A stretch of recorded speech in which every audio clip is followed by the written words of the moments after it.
এইটো 67th wild life week আৰম্ভ হৈছে আমাৰ জোন। প্ৰতি বছৰ আমি অলপ চেষ্টা কৰোঁ যাতে ৱাইল্ড লাইফ সম্পৰ্কে আমাৰ ৰাইজে অলপ জানিব পাৰে, অলপ এট্ৰাক্ট হ'ব পাৰে, ৱাইল্ড লাইফক মৰম কৰিব পাৰে বা অলপ চেনেহ দিব পাৰে। এইকাৰণে আমি ৱাইল্ড লাইফ উইকত আমাৰ কণ কণ ল'ৰা ছোৱালীৰ জৰিয়তে কেতিয়াবা আমি এছে competition, art competition, quiz competition, photography ইত্যাদি আমি কৰি থাকোঁ এট এভৰি ইয়াৰ। এবাৰো আমি আজিৰ পৰা আৰম্ভ কৰিলোঁ আৰু আমাৰ মাননীয় মুখ্যমন্ত্ৰীৰ সমাৰোহ অনুষ্ঠানত উপস্থিত থাকিব যেতিয়া আমাৰ এণ্ডিং হ'ব।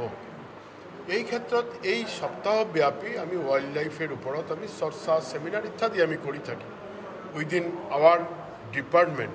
আৰু আপোনালোকে দেখিছে আজি ৰাতিপুৱাৰ পৰা আমি এটা হাতী, কোনখন ল'ৰা ছোৱালী, আমাৰ ষ্টাফ গোটেইখিনি লৈ আমি এটা সৰুকৈ এটা পৰিক্ৰমা কৰিছোঁ। এই ক্ষেত্ৰত এইবাৰ আমি আৰু এটা সংযোজন আমি আনিছোঁ। ইয়াতে যিটো এই আপোনালোকে দেখি আছে আমাৰ মিউজিয়াম, আগতে আছিল মানে এইটো প্ৰায় শেষেই হৈছিল, এনেকুৱা এটা স্থিতি আছিল। বাট আমাৰ চৰকাৰ অহাৰ পাছতে আমি চেষ্টা কৰি আছোঁ যাতে এইটো ভালকৈ অলপ কৰিব পাৰোঁ। আমি এতিয়া বহুত দিনৰ ফালৰ পৰা পৰি থকা মানে আমি সংগ্ৰহ কৰি ৰাখিছোঁ।